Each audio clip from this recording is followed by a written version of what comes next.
I think if we don't understand the fifth column that we have, that is betraying our country, that is betraying our liberty, we're not going to be able to effectively deal with this threat. So I want to start many decades ago, about 50 years ago. David Rockefeller went over to communist China, him and his buddy Henry Kissinger, and they said some really interesting things when they came back. You almost can't believe this stuff, knowing what we know today. But David Rockefeller wrote an op-ed in the New York Times. This was published in 1973. You can still find it in their archives. You should read the whole op-ed. It is unbelievable. But one of the things he said was that the social experiment in China under Chairman Mao's leadership is one of the most important and successful in human history. Now, 50 million people have been murdered by these barbarians up until that point. And so I don't know how anybody can consider that a successful social experiment unless, of course, they're a psychopath and they believe that enslaving a great nation is a successful experiment. Unfortunately, this kind of attitude continues all the way to the present day. I'm going to show you only a very, very brief sample of these. We could do this for hours and hours. I've got so many clips of this, so much footage. But about 10 years ago, George Soros, who has since offered some, I would say, tepid criticism of the CCP, I think for selfish motives, but he actually called for the New World Order to be owned by the Communist Chinese in an interview with the Financial Times. Here he is. So I think you need a new world order, that China has to be part of the process of creating it, and they have to buy in. They have to own it the same way as, let's say, the United States owns the Washington Consensus, the current order. Yeah, so I can't see you guys, unfortunately, but if I were to ask for a show of hands, my guess is not a whole lot of people in this room or anywhere on planet Earth think a CCP-owned New World Order, a New World Order owned by the Communist Chinese Party in the same way that the United States owned the previous world order, is a good idea. I mean, unless you believe in slavery, mass murder, total tyranny, censorship, religious persecution, I can't imagine thinking that that's a good idea. And yet Rockefeller also seems to be very, very friendly, or excuse me, Rockefeller poodle Henry Kissinger seems to be very, very friendly with this idea that the CCP should play a major, I would argue these people believe the CCP should play a dominant role in the world order that they're trying to construct. Here he is. But they really are issues of the construction of a new world order. That's what this is about. And that's the sort of dialogue the Chinese are generally good at. And so a partnership between us is essential. A conflict between us is going to exhaust us both in tactical exercises that cannot be conclusive. And the New World Order could satisfy both. It has to satisfy both, because otherwise it will lead to tensions that will exhaust us both. Yeah, and there's a few things that I could say about this. But first of all, the reason why a conflict right now between the United States and the CCP would be so disastrous is precisely because elites in the United States, as I'm going to continue showing you, have built the CCP up into a major global threat, a major global military power, a major economic power, potentially more significant now than the United States, if not now, then very soon. And of course, Henry Kissinger was one of the key instruments to bring this about. Now, we see people like Bill Gates, our climate czar, our public health czar, our education czar, also touting the communist Chinese model as the way to go, here in particular on COVID, but on many other areas as well. Once the government was fully engaged in the second half of January, the idea of reducing that contact, the quarantine idea that goes back for a long time, that was done in a very serious way. And so that, I'm very glad that that worked, because that creates, at least for countries that are as rich as China or richer, it creates a model. They'll all do it in their own way. They won't do it exactly the same. That depends on the society. China was the first to have to deal with this. It's always hardest to be the country where something emerges first, because so little is known about it. But now, what China did is helping the rest of the world. Now that China's... Okay, so for those of you not familiar, Bill Gates has a very, very close relationship with Xi Jinping, and they're very proud of this. It's not something that they hide or keep secret. They put out press releases and do photo ops and all the rest of it. Now, Justin Trudeau up in Canada, unbelievable. He actually argued that Communist China was the government that he most admired in public. Listen to what he said. Here's what he said when asked which nation's administration he admired most. There's a level of admiration I actually have for China, because their basic dictatorship is allowing them to actually turn their economy around on a dime. Yeah, just admire the CCP because they can turn their economy around on a dime.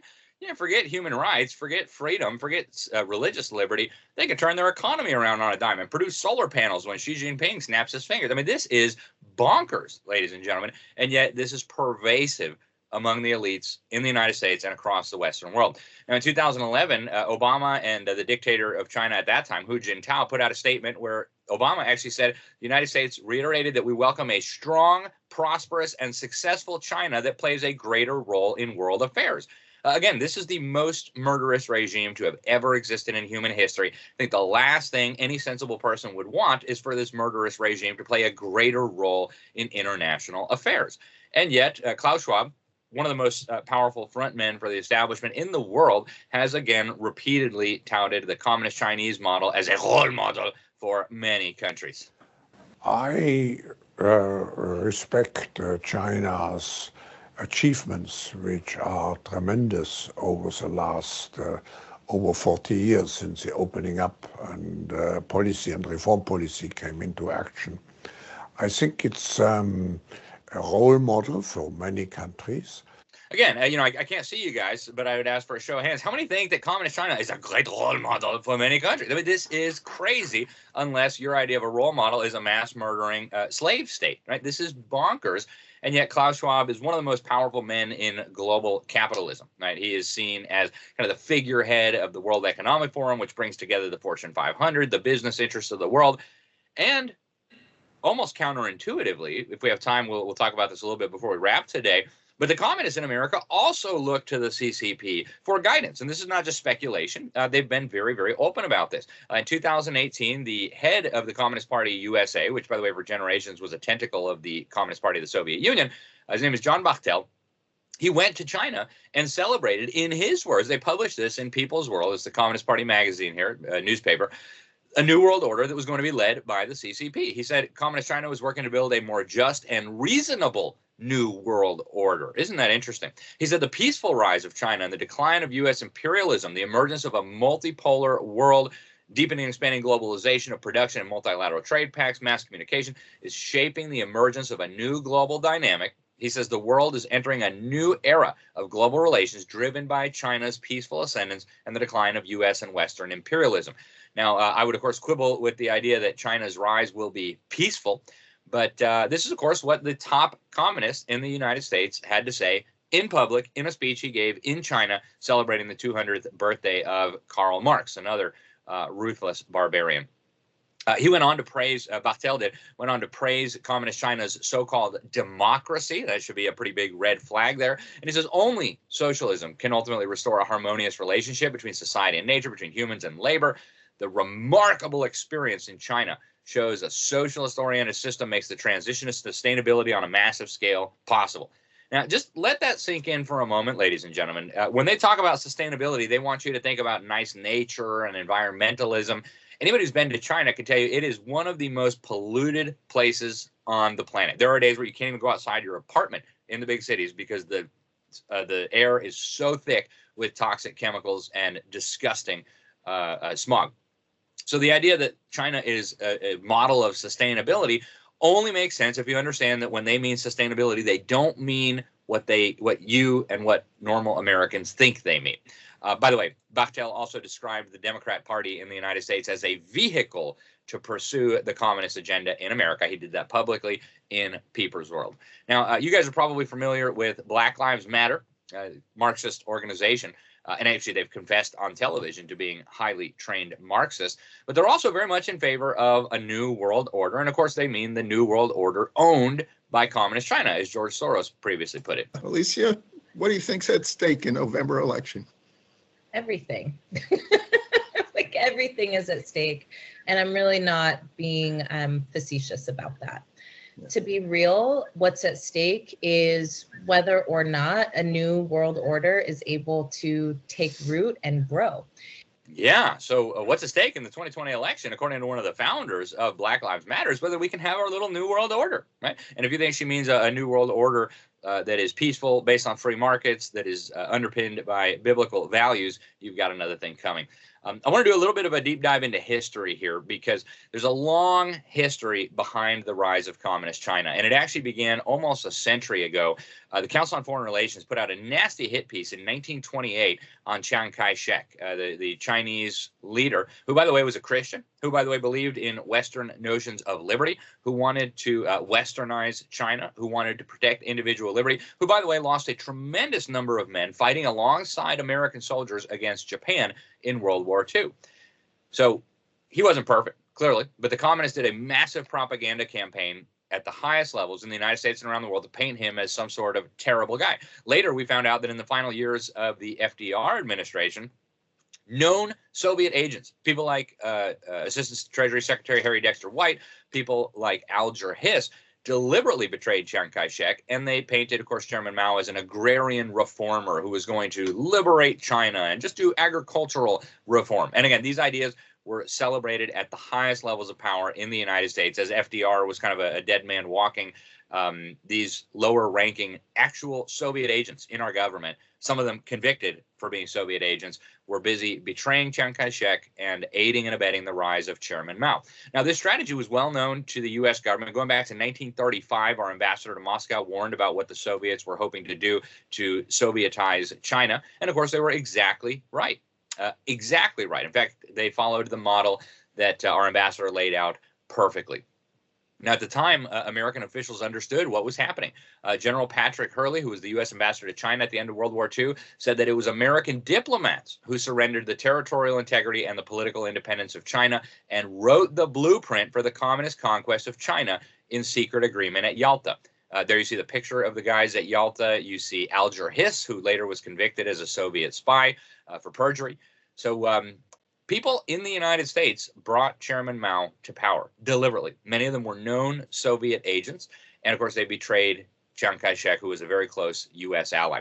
Eventually, George Marshall, who actually served as Secretary of State, bragged publicly about putting an arms embargo on Chiang Kai-shek as he was desperately trying to fight for a free China, trying to protect his nation from a communist takeover. Now, John F. Kennedy, who, by the way, was no raging right-wing extremist, in Congress on January 25th, said on the record that the responsibility for our failure of our foreign policy in the Far East rests squarely with the White House and the Department of State. He said the continued insistence that aid would not be forthcoming unless a coalition government with the communists were formed was a crippling blow to the national government. That, of course, was Chiang Kai-shek's government. He said what our young men had saved, our diplomats and our president have frittered away. And by the way, this continues to the present day. Our State Department is filled with China bootlickers to this day. This was very true during the Obama administration. This was even true during the Trump administration. I was in regular communication with people at the highest levels at the State Department about issues having to do with the UN and China. And they told me, some of them on the record, by the way, some of this I have published publicly. I did several articles in the Epic Times about this very problem, quoting people like Assistant Secretary of State Kevin Moley. Some of this stuff was on the record. It's published. Anybody can go see this, that the State Department is absolutely packed to the gills with bootlickers for the CCP. So this continues to this day. Of course, some of you probably remember Chinagate. Some of you may have gotten distracted with the Monica Lewinsky scandal. But at Chinagate, we see here Bill Clinton with his buddy Johnny Chung. Johnny Chung was the communist Chinese agent who was funneling CCP money into the DNC for the purpose of buying influence in the Clinton administration and later for the purpose of acquiring our military secrets. The Joint Chiefs of Staff Chairman Admiral Thomas Moorer said on Chinagate that President Clinton promised to restrain those who ordered the Tiananmen Square massacre. But he has allowed these men whose hands are stained with the blood of martyrs of freedom into the highest reaches of our military defenses and made available to them some of our most sensitive military technology. During the Obama administration, they doubled down. They actually brought CCP soldiers to the United States for training. I wrote several articles about this in a variety of different publications. 2013, we had CCP soldiers on U.S. soil for an exchange mission. 2015, again, more training by the U.S. military for CCP officers. We've got Republicans and Democrats at high levels literally on the CCP payroll. John Boehner, after he left as Speaker of the House, went to go work at a lobbying firm. Well, the lobbying firm represents the interests of a whole bunch of CCP front groups. We've got Clintons. We've got Bushes on the CCP payroll. We've got the Clinton Foundation taking millions of dollars from CCP companies, right? We've got Hunter Biden on tape bragging about how he is in business with the CCP spy chief. Listen to this incredible audio. I am receiving calls from the Southern District of New York, from the U.S. Attorney himself. My best friend in business, Devin, has named me as a witness without telling me. I have another New York Times reporter calling about my representation of literally, Dr. Patrick Koh, the spy chief of China. I get calls from my father. I get calls from Natalie, who wants me to buy her mother a $7,500 Mother's Day gift. So we literally have the family of the President of the United States doing business, quote unquote, with some of the highest ranking intelligence officials of the most murderous dictatorship in human history. The Congress has already obtained banking records showing a whole bunch of CCP front companies were funneling money into the Biden administration coffers. Something is very, very wrong here. And some of you have probably seen this video, but I want to show it again because you have high-ranking CCP members bragging about how they have friends in America's core circle of power. And by the way, they're being very modest and humble here. The reality is even worse than this guy, Di Dongsheng, suggests. 那么我们为什么搞不定特朗普政府？ They're talking about Trump. Why couldn't we handle Trump? 为什么以前1992年到2016年之间，中美之间各种问题都能搞得定？是不是？大家发现没有？所有的危机，不管是银河号事件，还是炸大使馆，还是撞了飞机，所有事情全部是床头吵架床尾和，2个月之内搞定。什么原因？啊，这儿我抛出一个可能又要是暴论了，就是因为咱们上边有人。 We had people up there. Yep, they sure did. In America's core circle of power. 我们有我们的老。 Yep, they had friends, old friends in America's core circle of power. And by the way, they're being absolutely honest here, right? They're being absolutely honest. This is a bipartisan problem.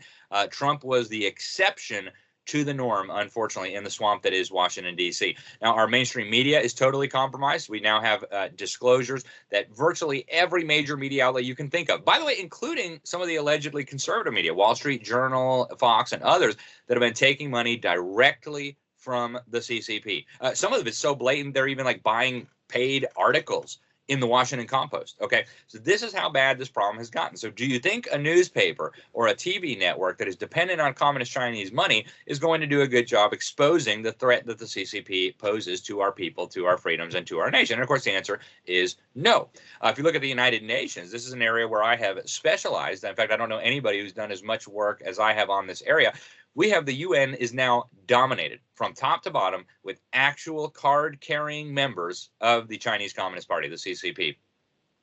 Of the 15 specialized UN agencies, 5 of them are controlled by card-carrying members of the CCP. These are Chinese nationals. And for perspective, the United States has one American running one of the 15 specialized agencies. So just let that sink in, folks.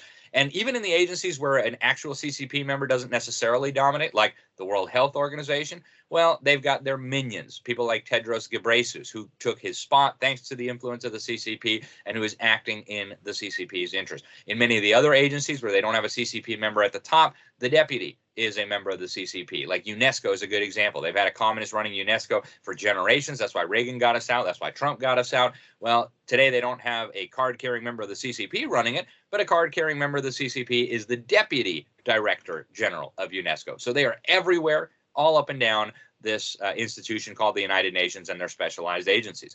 When the UN put out Agenda 2030, the 2030 Agenda Sustainable Development Goals, the CCP the very next day bragged across all their media properties, their propaganda newspapers, their propaganda TV stations. They said that the CCP had played a crucial role in creating this 2030 agenda, which, by the way, the UN has repeatedly referred to as the master plan for humanity.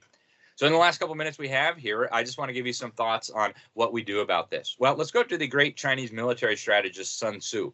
In his book, The Art of War, he said, if you know the enemy and you know yourself, you need not fear the result of 100 battles. If you know yourself but not the enemy, for every victory gained, you will also suffer a defeat. If you know neither the enemy nor yourself, you will succumb in every battle. Folks, I hate to be the bearer of bad news, but that's us right now.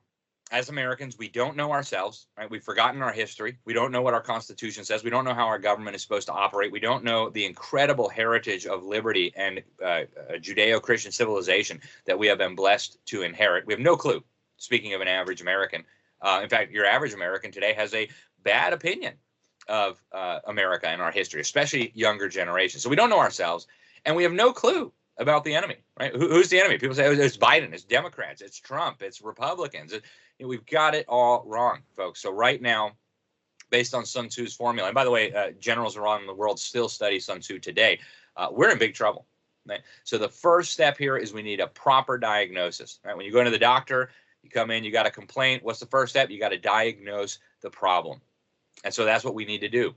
First step, we've got to diagnose the problem. We've got a mortal enemy that hates freedom, that wants to enslave every last man, woman, and child. A regime that has slaughtered 100 million of its own people. Right? If they treat their people like that, how do you think they're going to treat you? Right? Just let that simmer for a little bit. And I want to end with this, ladies and gentlemen, because this is actually much worse than just a CCP problem. This is an evil problem. We're dealing with the problem of evil that has plagued mankind from the beginning of history. And in Ephesians chapter 6, the Apostle Paul says, we're really not fighting against flesh and blood, but against principalities, against powers, against the rulers of the darkness of this world, and against spiritual wickedness in high places. This is wicked. This is demonic. It is absolute evil staring us in the face. And of course, they put a smiley face on it. Oh, we love you. This is all for your own good. Baloney. Right? Satan disguises himself as an angel of light. Don't buy that for 1 minute. They absolutely hate your guts. They hate your freedom. And if you're fortunate enough to survive under a CCP-led New World Order, it will not be a good time. So we must resist this at all costs, at every level, in every way. And I'll leave you with this, because the Apostle Paul also tells us how to deal with a spiritual battle. You take the shield of faith. That's how you're going to quench the fiery darts of the wicked. Then you take the sword of the Spirit, which is the word of God. That is our offensive weapon. And again, we need to be fighting this on every level, on the spiritual dimension, as a national security threat, as an economic warfare program, which it is, and on a biological warfare program. In every possible way, we need to resist. We need to resist at the local level, the state level, the federal level, the international level. And we must resolve right now that we will never submit to a communist Chinese-led world order or anything remotely resembling that. We will preserve our freedom. We will not allow ourselves or our descendants to be slaves. And that's all there is to it. So thank you, guys. I'm out of time, but I really appreciate you guys listening. I will stop sharing my screen now and hand it back to Karen.